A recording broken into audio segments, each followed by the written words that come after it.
সকাল 10:38 সময় এমন ভূমিকম্প হইল, বাংলার জমিনটা উতাল পাতাল করে দিল।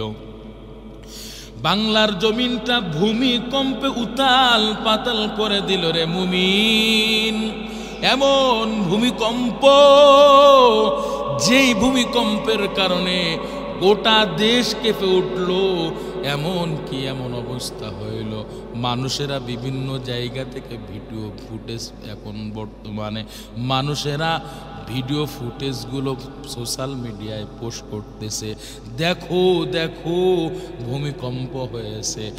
মায়ার নবী আমার গোটা উম্মতদেরকে জানায় দেন, হে উম্মতের দল, দুনিয়ার বুকে ভূমিকম্প হয় 4টা গুনাহ যখন বেড়ে যায়।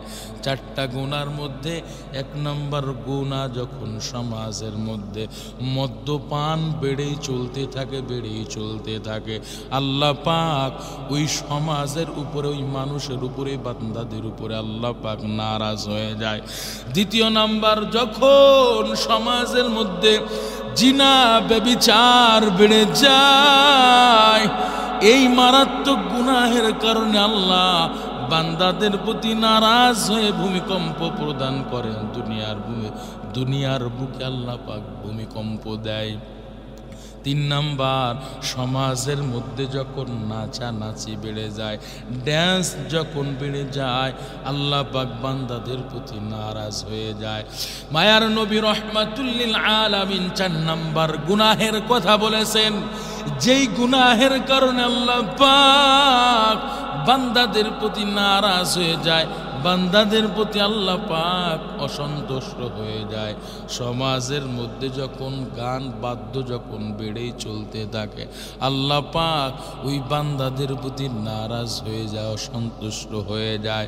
এরে নবীর উম্মতের দল, কোথায় গেল আপনার আমার ক্ষমতার বাহাদুরি? কোথায় গেল আপনার আমার সম্পদের বাহাদুরি?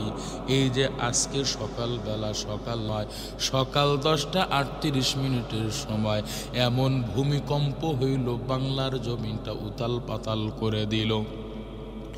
বাংলার জমিনটা ভূমিকম্পে উতাল পাতাল করে দিল রে মুমিন। এমন ভূমিকম্প, যেই ভূমিকম্পের কারণে গোটা দেশ কেঁপে উঠল।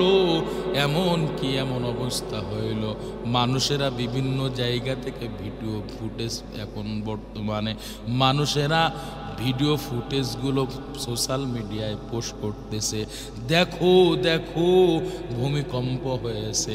এরে নবীর উম্মতের দল, 4টা গুনাহ যদি ছেড়ে দিতে পারি, আল্লাহ পাক আমাদের প্রতি রাজি খুশি হয়ে যাবে, আমাদেরকে বিভিন্ন গজব আযাব থেকে হেফাজত করবেন।